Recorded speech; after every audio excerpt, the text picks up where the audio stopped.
నాటి ఆదివారపు ఆరాధనకు ఇచ్చేసినటువంటి మీ అందరికీ మన ప్రభువును రక్షకుడు అయినటువంటి యేసుక్రీస్తు వారి నామమున వందనాలు తెలియజేస్తా ఉన్నాను. ముందుగా ప్రకటించబడినట్లుగా ఈరోజు మనము ఒక చక్కటి అంశాన్ని గురించి పరిశుద్ధ గ్రంథంలో నుండి లేఖనాల ద్వారా పరిశీలన చేద్దాం. క్రైస్తవులు రక్తాపరాధుల అనేటువంటి ఈ అంశం మీద లేఖనాలలో నుండి మనము పరిశీలన చేసి తెలుసుకుందాం. ప్రియులారా, ముందుగా అపరాధి అనగా నేరస్తుడు లేదా తప్పు చేసినటువంటి ఒక వ్యక్తి అని మనము చెప్పవచ్చు. అంటే ఏదైనా ఒక నేరము చేసినటువంటి వ్యక్తిని మనము అపరాధి లేదా నేరస్తుడు అని చెప్పవచ్చు. మరి రక్తాపరాధి, రక్తము విషయములో అపరాధులుగా తీర్చబడినటువంటి వారు అని మనము చెప్పవచ్చు. రక్తాపరాధులు అనగా రక్తమును గూర్చినటువంటి విషయంలో అపరాధులు అనేది మనం అర్థం చేసుకోవాలి. ఇంతకు రక్తాపరాధులు ఎవరు అని మనము టైటిల్ పెట్టామంటే క్రైస్తవులు రక్తాపరాధుల. ముందుగా రక్తాపరాధులు ఎవరు, అటువంటి వారిని గురించి దేవుడు ఏం చెప్పాడు అనే విషయాన్ని ముందుగా మనం తెలుసుకొని తదనంతరము క్రైస్తవులు కూడా రక్తాపరాధుల అనే విషయాన్ని గురించి ఆలోచన చేద్దాం. ముందుగా ఈ దేహానికి, మనిషి శరీరమైనటువంటి దేహానికి ప్రాణాధారమైనది ఏంటయ్యా అంటే రక్తము. రక్తమే చాలా ప్రాముఖ్యమైనది కనుక అటువంటి రక్తాన్ని మనలో ఉంచింది కూడా దేవుడే అనే విషయం మీరు గ్రహించాలి. అటువంటి రక్తము విషయంలో ఒకవేళ మనుషులు తప్పు చేస్తే దేవుడు ఏం చేస్తానన్నాడు, వారిని ఎటువంటి శిక్షకు విధిస్తాను అన్నాడు అనే విషయాన్ని ముందుగా మనము ఆదికాండము 9వ అధ్యాయము 5వ వచనంలో రాయబడినటువంటి మాటను చూద్దాం. మరియు మీకు ప్రాణమైన మీ రక్తమును గూర్చి విచారణ చేయుదును, దాని గూర్చి ప్రతి జంతువును నరులను విచారణ చేయుదును.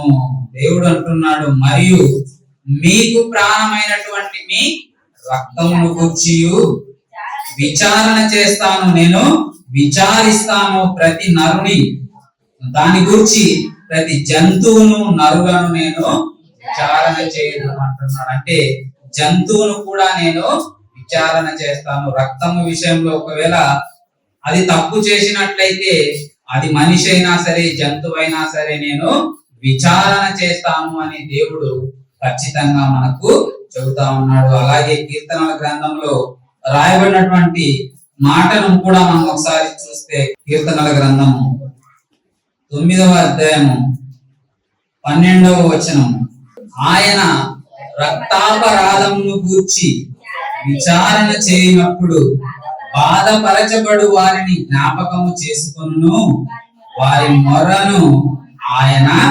మరువడు. రక్తాపరాధమును గురించి దేవుడు ఏం చేస్తాడంట?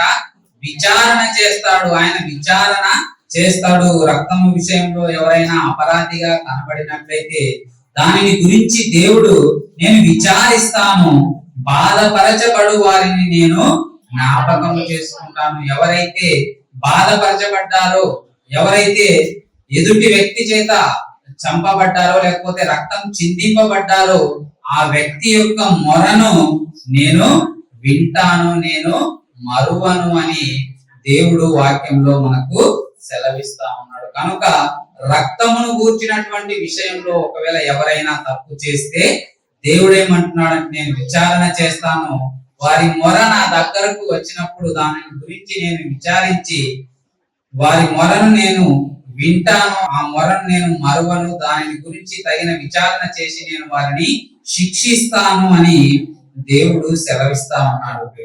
మరి నిజంగా దేవుడు రక్తము విషయంలో వచ్చినటువంటి మొరను విన్నాడా, విని వారిని శిక్షించాడా అనే విషయాన్ని కూడా మనము పరిశీలన చేద్దాం. మనం ఆది కాండంలో చూసినట్లయితే కయీను హేబేలు వీరిద్దరు అన్నదమ్ములుగా ఉన్నటువంటి వీరు హేబేలు యొక్క అర్పణను దేవుడు అంగీకరించాడు, అలాగే కయ్యూను యొక్క అర్పణను దేవుడు స్వీకరించినట్లుగా మనం చూస్తాము. అలా వారిరువురు అన్నదమ్ములు పొలములో ఉన్నప్పుడు కయ్యూను తన తమ్ముడైనటువంటి హేబేలును తన మీద పడి చంపినట్లుగా మనం ఆదికాండంలో చూస్తాము. మరి అతను చంపివేసినప్పుడు ఏం జరిగింది అనే విషయాన్ని ఆలోచన చేద్దాం. ఆదికాండము 4వ అధ్యాయము 9వ వచనంలో నుండి చూద్దాం. ఆదికాండము 4వ అధ్యాయము 9వ వచనంలో నుండి చూద్దాం. యెహోవా నీ తమ్ముడైన హేబేలు ఎక్కడ ఉన్నాడని కయ్యూను అడుగగా అతడు, నేనెరుగను, నా తమ్మునికి నేను కావలి వాడనా అనెను. అప్పుడు ఆయన, నీవు చేసిన పని ఏమిటి? నీ తమ్ముని రక్తము యొక్క స్వరము నేలలో నుండి నాకు మొరపెట్టుచున్నది. కావున నీ తమ్ముని రక్తమును నీ చేతిలో నుండి పుచ్చుకొనుటకు నోరు తెరచిన ఈ నేల మీద ఉండకుండా నీవు శపింపబడినటువంటి వాడవు. నీ తమ్ముని రక్తం ఏం చేస్తుందంట? హేబేలు రక్తము ఏం చేస్తా ఉందంట? మొరపెడుతా ఉంది. నేలలో నుండి నాకు మొరపెట్టుచున్నది, ఆ మొర నా దగ్గరకు వచ్చింది కాబట్టి దానిని గురించినటువంటి విచారణ నేను చేస్తాను. దానిని గురించినటువంటి విచారణ నేను చేసినప్పుడు ఒకవేళ నువ్వు దోషిగా కనబడనట్లయితే నీవు శిక్షార్హుడవు, నువ్వు తప్పు చేశావు, నీ తమ్ముడైనటువంటి నిరపరాధి అయినటువంటి హేబేలు యొక్క రక్తాన్ని నీవు చిందించావు, నేల ఒలికించావు, కాబట్టి నీవు శపింపబడినటువంటి వాడవు, నువ్వు శపింపబడ్డావు, శిక్షకు లోనైతావు అని దేవుడు కయ్యూనుతో చెప్పినట్లుగా మనం లేఖనాలలో చదువుకుంటాం పిల్లరా. అంటే ఒక నిరపరాధి యొక్క రక్తాన్ని చిందిస్తే, నేల ఒలికిస్తే ఆ రక్తము దేవునికి మొరపెడుతుంది. దానిని గురించినటువంటి విచారణ దేవుడు చేస్తాడు. ఆ విచారణలో తప్పు చేస్తే ఆ వ్యక్తిని దేవుడు శిక్షిస్తాడు అనే విషయం మనకు స్పష్టంగా అర్థమవుతా ఉంది. కనుక తప్పు చేసినటువంటి వారికి, ఇలా రక్తాపరాధులుగా ఎంచబడినటువంటి వారికి దేవుడు శిక్ష విధిస్తానన్నాడు. అలాగే కయ్యూనుకు శిక్ష విధించినట్లుగా, అతన్ని శపించినట్లుగా మనము తర్వాత వచనాల్లో చదువుకుంటాము. అలాగే ఇంకా ఏం చేస్తానన్నాడు? అలా రక్తాపరాధులుగా ఎంచబడినటువంటి వారికి ఇంకా దేవుడు ఏ విధమైనటువంటి శిక్షను విధిస్తానన్నాడో మనం చూద్దాం. కీర్తనల గ్రంథము 55వ అధ్యాయము 23వ వచనం చూద్దాం. దేవా, నాశన కూపములో నీవు వారిని పడవేయుదువు, రక్తాపరాధులను వంచకులను సగము కాలమైన బ్రతుకరు. నాశన కూపము, వారిని నిత్య నరకాగ్నిలో నాశనానికి నువ్వు దాంట్లో పడవేస్తావు.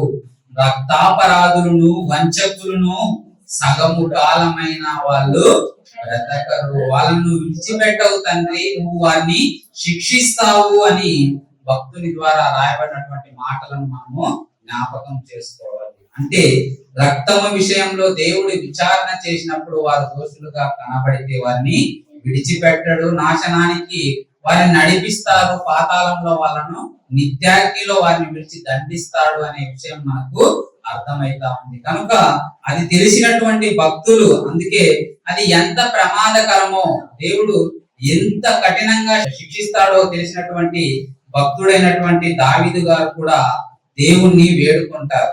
ఆయన దేవుణ్ణి వేడుకుంటారు. కీర్తనల గ్రంథము 51వ అధ్యాయంలో మనం చూసినట్లయితే, కీర్తనల గ్రంథము 51వ అధ్యాయము 14వ వచనంలో మనం చూసినట్లయితే, దేవా, నా రక్షణకర్తయగు దేవా, రక్తాపరాధము నుండి నన్ను విడిపించుము, రక్తాపరాధము నుండి నన్ను విడిపించుము అని వేడుకుంటున్నట్లుగా మనం చూస్తాం. మరి దావీదు గారు ఏం తప్పు చేశారు?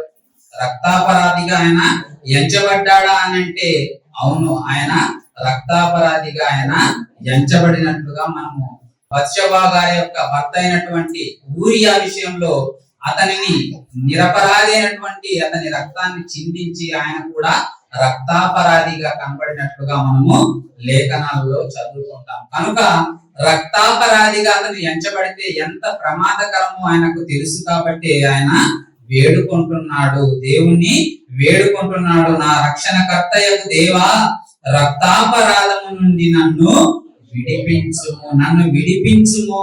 అది చాలా ప్రమాదకరము. నువ్వు వాళ్ళను కఠినంగా శిక్షిస్తావు, చివరికి వారిని క్షమాపణ కూడా లేదు అన్నట్లుగా మరొక చోట మనం చూస్తాము. 2వ రాజుల గ్రంథంలో మనం చూసినట్లయితే, రాజులు 2వ గ్రంథము 24వ అధ్యాయము, రాజులు 2వ గ్రంథము 24వ అధ్యాయము 4వ వచనం చూద్దాం. అతడు అంటే 3వ వచనం పైన మనం చూస్తే మనష్షే కాదు, 3వ వచనం కూడా చదువుదాం. మనష్షే చేసిన క్రియలన్నిటిని బట్టి, అతడు నిరపరాధులను హతము చేయుటను బట్టి, యూదా వారు యెహోవా సముఖము నుండి పారదోలబడినట్లుగా ఆయన ఆజ్ఞ వలన ఇది వారికి వచ్చెను. అతడు నిరపరాధుల రక్తముతో యెరూషలేమును నింపినందున అది క్షమించుటకు యెహోవాకు మనస్సు లేకపోయెను. నిరపరాధుల రక్తంతో అతడు ఆ పట్టణాన్ని నింపినందు చేత అది క్షమించడానికి కూడా దేవునికి ఏం రాలేదంట, మనస్సు రాలేదు అనే విషయాన్ని దేవుడు రాయించారు. కనుక రక్తాపరాధము అంటే రక్తము విషయంలో అపరాధిగా ఎంచబడితే అది చాలా ప్రమాదకరము. దేవుడు చాలా కఠినంగా శిక్షిస్తానన్నాడు. కనుక ఆ అపరాధము విషయంలో దోషిగా నేరస్తుడుగా ఎంచకుండా భక్తులు ఒకవేళ తప్పు చేసినా తిరిగి దేవుణ్ణి వేడుకుంటున్నట్టుగా మనము చూస్తాము. మరి ఇంతకు క్రైస్తవులు రక్తాపరాధుల, మరి క్రైస్తవులు ఎలా రక్తాపరాధులు అయ్యారు? ఎందుకనంటే క్రైస్తవులు అనగా ఎవరో మనకు తెలుసు. క్రైస్తవులు ఎవరు అని అంటే, మనకు ఊహ వచ్చిన నాటి నుండి, అంటే మనము చేసిన తప్పులను బట్టి, మనం చేసినటువంటి నేరాలను బట్టి మనము పాపులుగాను దోషులుగా ఎంచబడినప్పటికీ యేసుక్రీస్తు వారిని మనము రక్షకుడిగా ఒప్పుకొని బాప్తిస్మము తీసుకొని, తండ్రి కుమార పరిశుద్ధ నామములో మనం బాప్తిస్మము తీసుకొని ఆయనను రక్షకుడు అని ఒప్పుకొని క్రీస్తును అనుసరిస్తున్నటువంటి వారే క్రైస్తవులు అని మనము అర్థం చేసుకోవాలి. క్రైస్తవులు, వీరిని దేవుడు పరిశుద్ధులు అని కూడా పిలిచాడు. మరి పరిశుద్ధులుగా పిలువబడినటువంటి వీరు, క్రీస్తు రక్తము చేత కడగబడినటువంటి వీరు మరి ఎలా రక్తాపరాధులుగా ఎంచబడ్డారు? ఎందుకనంటే మనం అందరం చదువుకున్నాము, యేసు రక్తము ప్రతి పాపము నుండి మనలను విడిపించును. యేసు రక్తమే మనల్ని ప్రతి పాపము నుండి విడిపించును అని మనం చదువుకున్నాము. మరి ఎలా మనము అపరాధులను అయ్యాము? క్రైస్తవులు మేమెవరిని చంపలేదండి, మేమెవరిని శారీరకంగా గాయపరచలేదండి, మేము ఏ విధమైనటువంటి తప్పు చేయలేదండి అని అనవచ్చు. కానీ క్రైస్తవులు ఎలా అపరాధులుగా ఎంచబడ్డారు అనే విషయాన్ని కూడా మనము ముందు ఆలోచిద్దాము. ఎందుకంటే పరిశుద్ధుడైనటువంటి క్రీస్తు వారు ఈ భూలోకానికి రావడానికి గల ప్రాముఖ్య కారణం ఏంటయ్యానంటే, సమస్త మానవులు చేసినటువంటి అపరాధముల నిమిత్తము, పాపముల నిమిత్తము వాటినన్నిటినీ తొలగించి యేసుక్రీస్తు వారి రక్తము చిందించి మనలను పరిశుద్ధులుగా చేయడానికి ఆయన పరలోకము నుండి భూమి మీదకు వచ్చినట్లుగా మనము చదువుకుంటాము. అటువంటి నీతిమంతుడు, పరిశుద్ధుడు, నిరపరాధి, ఏ తప్పు చేయనటువంటి యేసుక్రీస్తు వారి రక్తాన్ని చిందించినారు. ఆయన రక్తాన్ని చిందించినటువంటి ఆ సమయంలో నిరపరాధిగా ఉన్నటువంటి ఆయన విషయంలో ఇస్కరియోతు యూదా గారు ఏం చెప్పారు? ఎందుకంటే ఆయన శిష్యుడుగా ఆయనతో పాటు పరిచర్యలో పాల్గొన్నారు.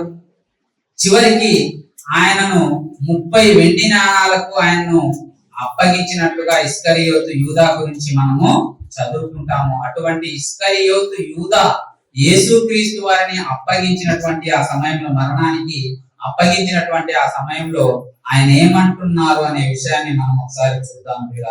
మత్తయి సువార్త 27వ అధ్యాయము 3వ వచనంలో నుండి చూద్దాం. అప్పుడు ఆయనను అప్పగించిన యూదా ఆయనకు శిక్ష విధింపబడగా చూచి పశ్చాత్తాపపడి ఆ 30 వెండి నాణెములు ప్రధాన యాజకుల యొద్దకును పెద్దల యొద్దకును మరలా తెచ్చి, నేను నిరపరాధ రక్త రక్తమును అప్పగించి పాపము చేసి తిని అని చెప్పాను. ఏమంటున్నాడు? నిరపరాధ రక్తమును. కింద ఆ మాటకు అర్థము నీతిమంతుని రక్తమును అంటాడంటే నీతిమంతుడు ఏ తప్పు చేయనటువంటి యేసుక్రీస్తు వారి రక్తమును అంటే నిరపరాధిగా ఉన్నటువంటి ఆయన రక్తమును అప్పగించి ఏం చేశారంట? పాపము చేసి తిని అని చెప్పాను. ఆయన పాపము చేశాను, నేను నిరపరాధిని వీళ్ళకు అప్పగించాను అని చెబుతూ అక్కడ ఉన్న వారితో వారు దానితో మాకేమి నీవే చూసుకోనమని చెప్పగా అతడు ఆ వెండి నాణెములు దేవాలయంలో పారవేసి పోయి ఉరిపెట్టుకొనేను. నేను ఒక నిరపరాధిని అప్పగించాను, ఆయనను మరణానికి అప్పగించాను అని బాధపడినటువంటి ఇస్కరియోతు యూదా ఆ వెండి నాణాలు అక్కడే పడవేసి ఉరి పెట్టుకొని చనిపోయినట్లుగా మనము చూస్తాము ప్రియులారా. కనుక నిరపరాధిని అప్పగించడము అంటే ఒక నిరపరాధిని ఏ తప్పు చేయనటువంటి వ్యక్తిని మరణానికి అప్పగించడం అనేది చాలా కఠినమైనటువంటి శిక్ష. అది చాలా కఠినమైనటువంటి శిక్ష మన మీదకి వస్తుంది అనే విషయాన్ని మనం అందరము జ్ఞాపకం చేసుకోవాలి. ఆ రోజు ఇస్కరియోతు యూదానే కాదు, యేసుక్రీస్తు వారిని ఇదిగో ఆయనను సిలువ వేయండి, సిలువ వేయండి అని బిగ్గరగా కేకలు వేసినటువంటి ఆ యూదుల విషయంలో కూడా జరిగినటువంటి వాస్తవాన్ని మనం పరిశీలించినట్లయితే మత్తయి సువార్తలోనే 27వ అధ్యాయము 23 చూద్దాం. 23, 25. అధిపతి ఎందుకు ఇతడు ఏ దుష్కార్యము చేసినని అడుగగా వారు సిలువ వేయుమని మరి ఎక్కువగా కేకలు వేసిరి. ఈయన ఏ నేరము చేయలేదు, ఈయనలో నాకు ఏ దోషము కనబడలేదు, అటువంటి అప్పుడు ఈయన నేను ఎందుకు శిక్షించాలి అని చెప్పినప్పుడు ఆ యూదులు ఏమంటున్నారంట? కేకలు మరి ఎక్కువగా కేకలు వేస్తున్నారంట. ఏమని? సిలువ వేయండి, సిలువ వేసి ఆయన చంపండి అని వీళ్ళు మరి ఎక్కువగా కేకలు వేస్తున్నారంట. పిలాతు అల్లరి ఎక్కువ అవుతున్నదే గాని తన వలన ప్రయోజనము ఏమీ లేదని గ్రహించి నీళ్లు తీసుకొని జన సమూహం ఎదుట చేతులు కడుగుకొని ఈ నీతిమంతుని రక్తమును గూర్చి నేను నిరపరాధిని, మీరే చూచుకొనుడని చెప్పాను. అందుకు ప్రజలందరూ వాని రక్తము మా మీదను మా పిల్లల మీదను ఉండుగాక అనేది. పిలాతు గారికి అర్థమైంది ఈయన నిరపరాధి, ఈయన నేరస్తుడు కాదు అనే విషయము ఆయనకు అర్థమైనప్పుడు ఈయనను విడిచిపెడతాము చెప్పినప్పుడు వాళ్ళు వినకుండా మరి ఎక్కువగా వాళ్ళు కేకలు వేశారంట. కేకలు వేసినందుకు పిలాతు గారు వాళ్ళు ఎదుటే చెప్పారు, ఇదిగో ఈయన రక్తము విషయంలో నేను ఈ నీతిమంతుని రక్తము విషయంలో నేనైతే నిరపరాధిని, నేను నిరపరాధిని అని చెప్పి ఆయన చేతులు కడుగుకున్నారంట. కానీ అక్కడ ఉన్నటువంటి ప్రజలు ఏం చేశారంట?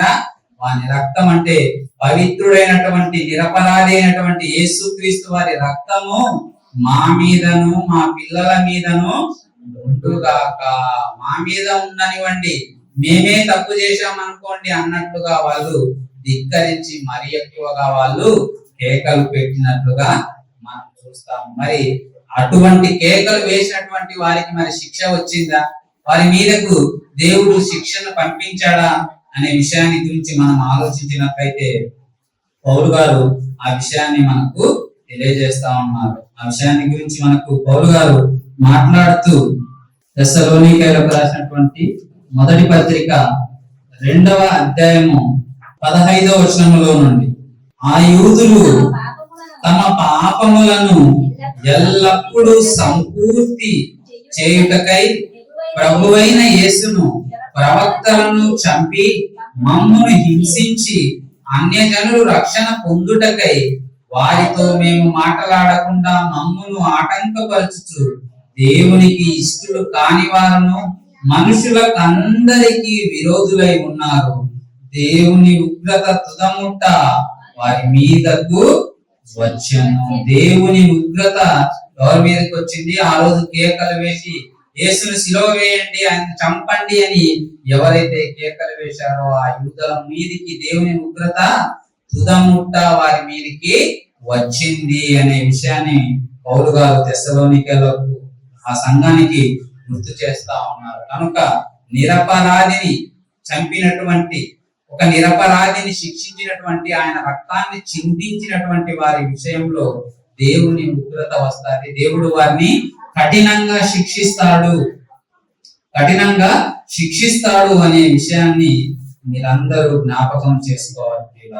మరి ఇదంతా ఎప్పుడో యేసుక్రీస్తు వారి కాలంలో జరిగింది.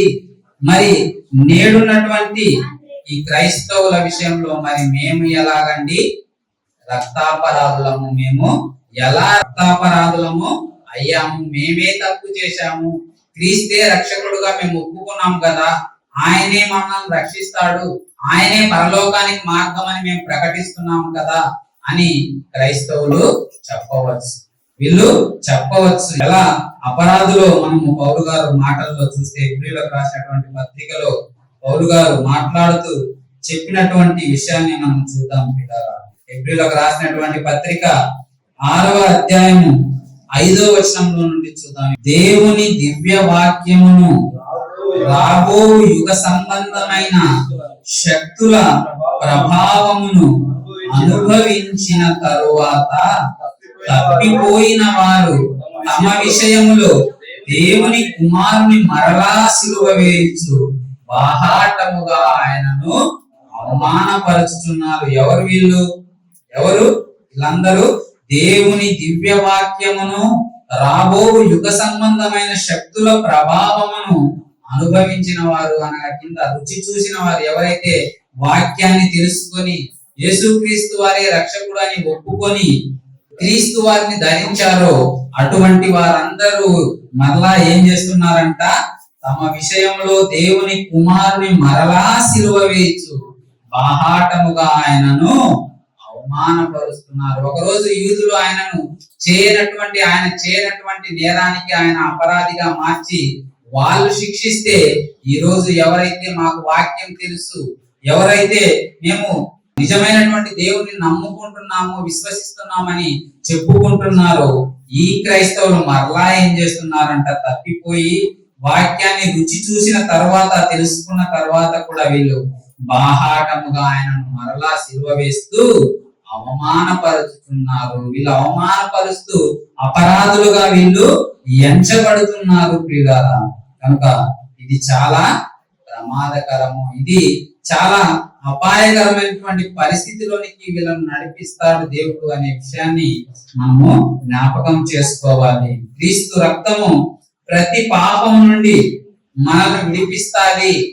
క్రీస్తు రక్తము నేనే తప్పు చేసినా నాకు విడుదల, విమోచన కలిగిస్తాది అని తెలిసినటువంటి క్రైస్తవులు మరి అపరాధులుగా మేము ఎంచబడతాము. తప్పిపోతే వాక్యం విషయంలో మేము తప్పు చేస్తే అపరాధులుగా మేము ఎంచబడతాము అనే విషయాన్ని మాత్రం వీళ్ళు తెలుసుకోలేకపోతున్నారు, వీళ్ళు గ్రహించలేకపోతున్నారు. అందుకే పౌలు గారు కొరింథీ సంఘానికి పత్రికను రాస్తూ ఆయన గుర్తు చేస్తున్నారు. అక్కడ ఉన్నటువంటి కొరింథీ సంఘంలో ఉన్న వారికి కాదు, సమస్త క్రైస్తవుల విషయంలో కూడా మీరందరూ జ్ఞాపకం చేసుకోవాలని. ఎవరైతే ఈరోజు బల్లారాధనని చెప్పుకుంటూ రొట్టె ద్రాక్ష రసము తీసుకుంటున్నారో అటువంటి వారందరికీ కూడా ఆయన గుర్తు చేస్తూ ఆయన చెబుతా ఉన్నారు. పౌలు గారు కొరింథీయులకు రాసినటువంటి మొదటి పత్రిక 11వ అధ్యాయము 25వ వచనంలో నుండి చూద్దాం. ఆ ప్రకారమే భోజనమైన పిమ్మట ఆయన పాత్రను ఎత్తుకొని, ఈ పాత్ర నా రక్తము వలనైన క్రొత్త నిబంధన, దీనిలోనిది తాగునప్పుడెల్లా నన్ను జ్ఞాపకము చేసుకొనుటకై దీనిని చేయుడని చెప్పాను.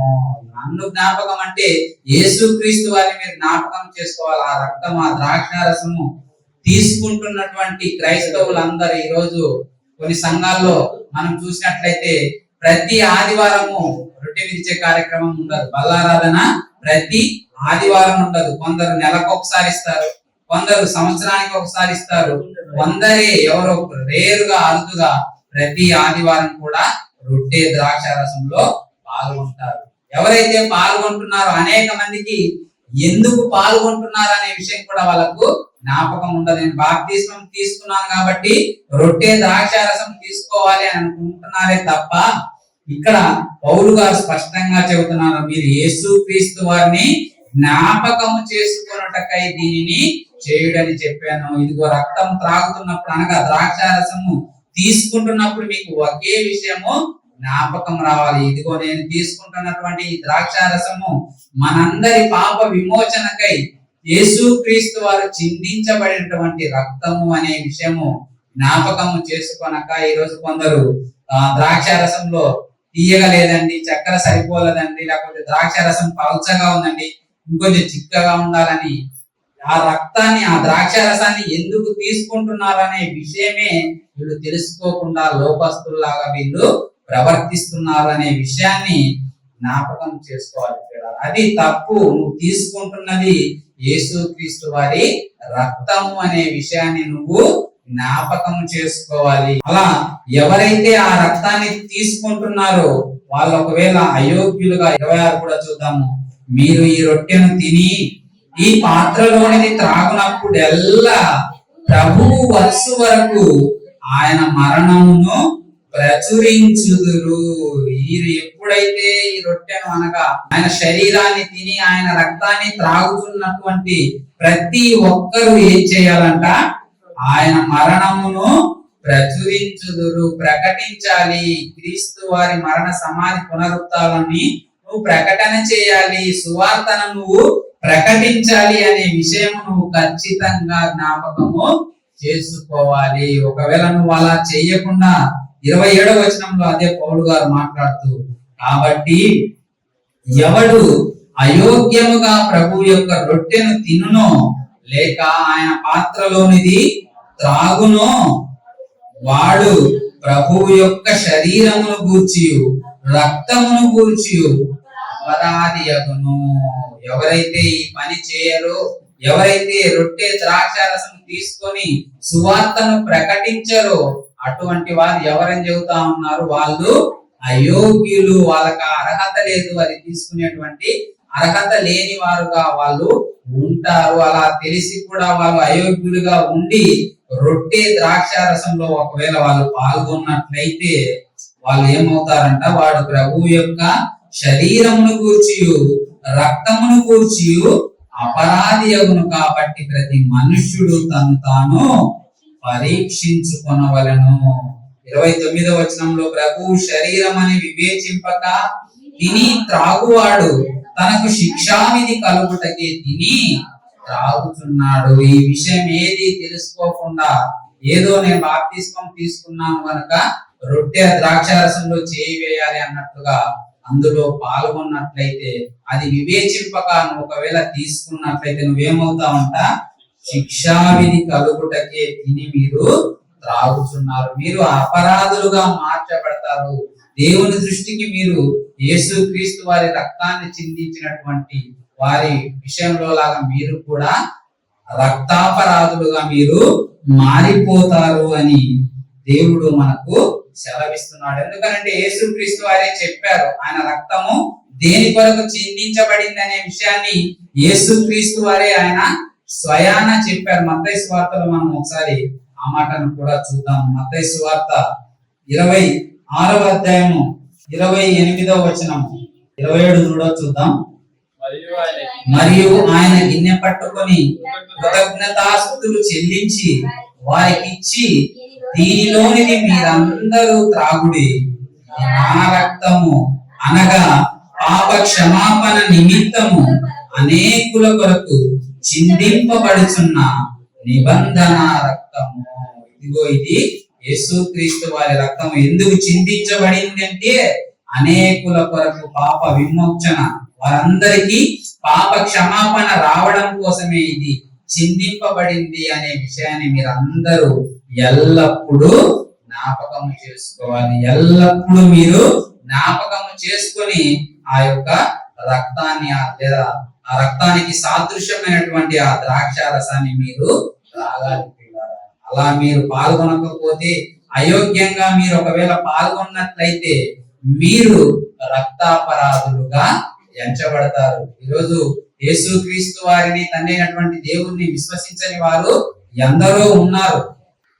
ఈరోజు ఎవరైతే అయోగ్యంగా పాల్గొంటున్నారో లోకంలో ఉన్న వారిలాగా యేసుక్రీస్తు వారిని తండ్రి అయినటువంటి దేవుని వాళ్ళు నమ్మకపోతే కేవలం వాళ్ళు అపరాధులుగానే ఎంచబడతారు, నేరం చేసిన వాళ్ళుగానే ఎంచబడతారు. కానీ క్రైస్తవులైనటువంటి వారు వీళ్ళు ఒకవేళ ఈ విధమైనటువంటి అయోగ్యంగా పాల్గొన్నట్లయితే వీళ్ళు రక్తాపరాధులుగా ఎంచబడతారు, రక్తాపరాధులుగా వీళ్ళు ఎంచబడతారు అనే విషయాన్ని జ్ఞాపకం చేసుకోవాలి. ఈరోజు ఎన్నో సంఘాల వారు వాళ్ళ వినయంతో మేమేదో దేవుని సన్నిధిలో రొట్టె ద్రాక్షారసం తీసుకుంటున్నప్పుడు మేము వినయం కలిగి మోకరించి ప్రార్థన చేసి తీసుకుంటున్నామని వీళ్ళు చెప్పుకుంటున్నారే తప్ప వీళ్ళు అపరాధులుగా ఎంచబడుతున్నారు, రక్తాపరాధులుగా వీళ్ళు మారుతున్నారు అనే విషయాన్ని వీళ్ళు గ్రహించలేకపోతున్నారు. యేసు క్రీస్తు వారు తన స్వరక్తం ఇచ్చినట్టు సంపాదించినటువంటి ఈ సంఘములో ఎవరైనా సరే సువార్త ప్రకటించకపోతే వాళ్ళు అపరాధులు, రక్తాపరాధులు. వాళ్ళు ఆయన చిందించినటువంటి రక్తం విషయంలో వాళ్ళు అపరాధులుగా ఎంచబడతారు అనే విషయాన్ని మనమందరము జ్ఞాపకం చేసుకోవాలి. యేసుక్రీస్తు వారు చనిపోయి తిరిగి లేచి పరలోకానికి వెళ్లే ముందు శిష్యులకు కూడా ఆయన చెప్పింది అదే, ఆయన శిష్యులకు నేర్పించింది చెప్పింది కూడా అదే. మత్తయి సువార్తలో మనం చూసినట్లయితే ఆయన శిష్యులకు ఏం చెప్పారో మనం చూసినట్లయితే మత్తయి సువార్త 28వ అధ్యాయము 18వ వచనం నుండి చూద్దాం. అయితే యేసు వారి యొద్దకు వచ్చి, పరలోకమందును భూమి మీదను నాకు సర్వాధికారం ఇయ్యబడి ఉన్నది, కాబట్టి మీరు వెళ్ళి సమస్త జనులను శిష్యులనుగా చేయుడి, తండ్రి యొక్కయు కుమారుని యొక్కయు పరిశుద్ధాత్మ యొక్కయు నామములోనికి వారికి బాప్తిస్మం ఇచ్చుచు నేను మీకు ఏ ఏ సంగతులను ఆజ్ఞాపించితినో వాటినన్నిటిని గైకొనవలనని వారికి బోధించుడి. ఏ ఏ సంగతులను ఆజ్ఞాపించితినో మీరు వాటినన్నిటినీ గైకొనాలి, వాళ్ళు పాటించాలి, వాటిని నెరవేర్చాలని మీరు తెలియజెప్పండి. అనేక మందిని మీరు శిష్యులనుగా చేయండి, సర్వలోకానికి వెళ్ళి సర్వ సృష్టికి సువార్తను ప్రకటించండి అనేది క్రైస్తవులకు ఇవ్వబడినటువంటి ఆజ్ఞ. అది ఆజ్ఞ. ఆజ్ఞ అంటే ఖచ్చితంగా బైబిల్ ప్రకారంగా ప్రతి ఒక్కరూ పాటించే తీరాలి. ఎందుకంటే ఆజ్ఞను అతిక్రమిస్తే ఏమొస్తుంది? పాపం. ఆజ్ఞ అతిక్రమమే పాపము. కాబట్టి పాపము చేస్తే మనం నేరస్తులుగా దోషులుగా ఎంచబడతాం దేవుని దృష్టిలో. కనుక యేసుక్రీస్తు వారు ఆ రోజు ఏం చెప్పారో అది ఆజ్ఞగా ఇవ్వబడింది. మీరు సర్వలోకానికి వెళ్ళి సర్వ సృష్టికి సువార్తను ప్రకటించండి అనేది క్రైస్తవులకు, ఆ శిష్యులకే కాదు, ఈ రోజు ఎవరైతే క్రీస్తును అంగీకరించి ఆయనను స్వరక్షకునిగా ఒప్పుకొని తండ్రి యొక్కయు కుమారుని యొక్కయు పరిశుద్ధాత్మ నామంలోనికి ఎవరైతే బాప్తిస్మము పొందుతున్నారో వారందరూ కూడా వాళ్ళు క్రైస్తవులుగా ఉన్న వీళ్ళందరూ కూడా ఏం చేయాలి? సర్వలోకానికి వెళ్ళి సర్వ సృష్టికి సువార్తను ప్రకటించాలి. అలా ప్రకటించకుండా నేను ఆదివారం ఆరాధనకి వెళ్తున్నాను, ప్రతి ఆదివారం మిస్ అవ్వకుండా నాకు తోచినట్టుగా నేను కానుకేస్తున్నాను, లేకపోతే సువార్త సభలకు సహాయం చేస్తున్నాను అని ఎవరైనా భావించినట్లయితే అది మిమ్మల్ని దేవుని నుండి రక్షించలేదు. అనగా మీరు ఆయన విధించేటువంటి శిక్షను తప్పించుకోవాలి. మీరు నిరపరాధులుగా ఎంచబడాలంటే అది మాత్రమే కాదు, మీరు సువార్తను కూడా ప్రకటించాలి. నేను చెప్పలేను కదా, నేను 10 మందిలో నిలబడి మాట్లాడలేను కదా అని మనము అనుకోవచ్చు. అందరూ చెప్పలేకపోవచ్చు, అందరూ మాట్లాడలేకపోవచ్చు. కానీ దేవుని పని జరుగుతున్నప్పుడు అక్కడ ఆ పని విషయంలో, దేవుని కార్యం విషయంలో మీరు చేయగలిగినటువంటి పని ఏదైనా సరే చేయగలగాలి. మీరు పాట పాడగలిగితే పాట పాడడం, లేకపోతే మాట్లాడగలిగితే మాట్లాడగలగడం, లేకపోతే అనేక మందికి ఈ మాటలను తెలియజెప్పి ఆ వాక్యం దగ్గరకు వాళ్ళని నడిపించడం, ఆ సువార్త పని నిమిత్తం ఏదేది అవసరమైతే ఆ పనిలో మీరు కూడా పాలి భాగస్తులైతే మీరు కూడా ఆ సువార్త పనిలో భాగస్తులే. మీరు కూడా పరిచర్య జరిగించినటువంటి వారే, సువార్త ప్రకటించినటువంటి వారే అనే విషయాన్ని మీరు జ్ఞాపకం చేసుకోవాలి. కనుక యేసు క్రీస్తు వారి యొక్క మరణ సమాధి పునరుత్థానాన్ని అనగా సువార్తను, పరిశుద్ధ గ్రంథంలో రాయబడినటువంటి మాటలను మనము ప్రకటించకపోతే క్రైస్తవులుగా ఉన్నటువంటి మనము కూడా అపరాధులమే, నా రక్తాపరాధులమే. యేసుక్రీస్తు వారు చిందించినటువంటి ఆ రక్తం విషయంలో మనమందరం కూడా నేరస్తులుగానే దేవుని దృష్టికి కనబడతాం. కనుక రక్తాపరాధిగా మారినట్లయితే, రక్తాపరాధిగా ఎంచబడినట్లయితే అటువంటి వారికి దేవుడు ఏ శిక్ష విధిస్తానన్నాడు? పాతాళంలోనికి, అగాధ కూపంలోనికి వాళ్ళను విడిచిపెట్టేస్తానన్నాడు. భయంకరమైన శిక్ష వారి మీదికి వస్తాది అని దేవుడు హెచ్చరించాడు. కనుక మనము ఆ ప్రకారం ఉండక ఈరోజు నిజంగా క్రైస్ట్ చర్చ్ ఖమ్మం వారి ద్వారా ఈరోజు అనేక కార్యక్రమాలు మనము జరిగిస్తా ఉన్నాము. సువార్తను మనము ప్రకటిస్తా ఉన్నాము. వారంలో కనీసం 3 రోజులు దేవుని సువార్తను మన ప్రజల మధ్యకు తీసుకుని వెళ్ళి అనేక మందిలో ఈ సువార్తను ప్రకటిస్తున్నాము. కనుక మనం చేయవలసినటువంటి పని ఇదే. మనము ఈ పని చేస్తూ బల్లారాన రొట్టె విరుస్తూ మనము దానిని తీసుకుంటున్నామనంటే మనము యోగ్యులమే, మనము యోగ్యత కలిగే ఈరోజు అందులో చేయి వేస్తున్నాము. కనుక ఈ పనిని మనము నిరంతరము జరిగించేటువంటి వారిగా ఉంటూ దేవుని ఉగ్రత మన మీద రాకుండా, బలవంతుడైనటువంటి ఆ దేవుని చేతిలో పడకుండా, మన మీదకు శిక్ష రాకుండా ఉండాలంటే మనమందరం కూడా సువార్త ప్రకటన చేయాలి. చివరిగా పౌలు గారు హెబ్రీయులకు రాసినటువంటి పత్రికలోని మాటను చదివి మనము ముగించుకుందాం. పౌలు గారు హెబ్రీయులకు రాసినటువంటి పత్రిక 10వ అధ్యాయము 29వ వచనంలో నుండి చూద్దాం.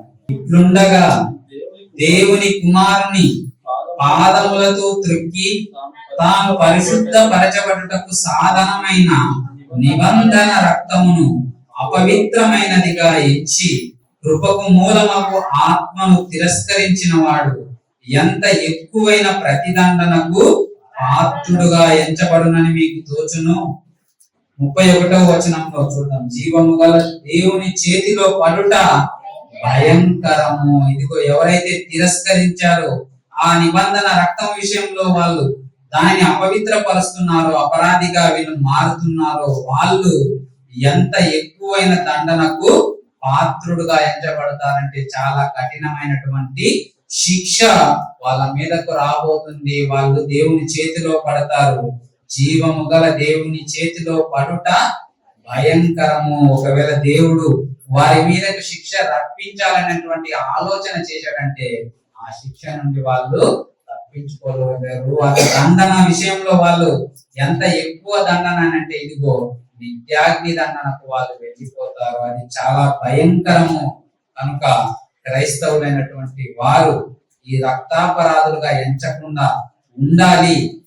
యేసుక్రీస్తు వారు చిందించినటువంటి ఈ రక్తం విషయంలో వాళ్ళు నిరపరాధులు కావాలంటే ప్రతి దినము వాళ్ళు యేసుక్రీస్తు వారు చెప్పినట్టుగా అనుదినం ప్రతిదినము నా శిలువను ఎత్తుకొని వాళ్ళు సువార్తను ప్రకటించాలి. సర్వలోకంలో ఈ యొక్క సువార్తను మీరు ప్రకటించాలి. క్రీస్తు మరణ సమాధి పునరుత్థానాన్ని మీరు ప్రకటన చేయాలి.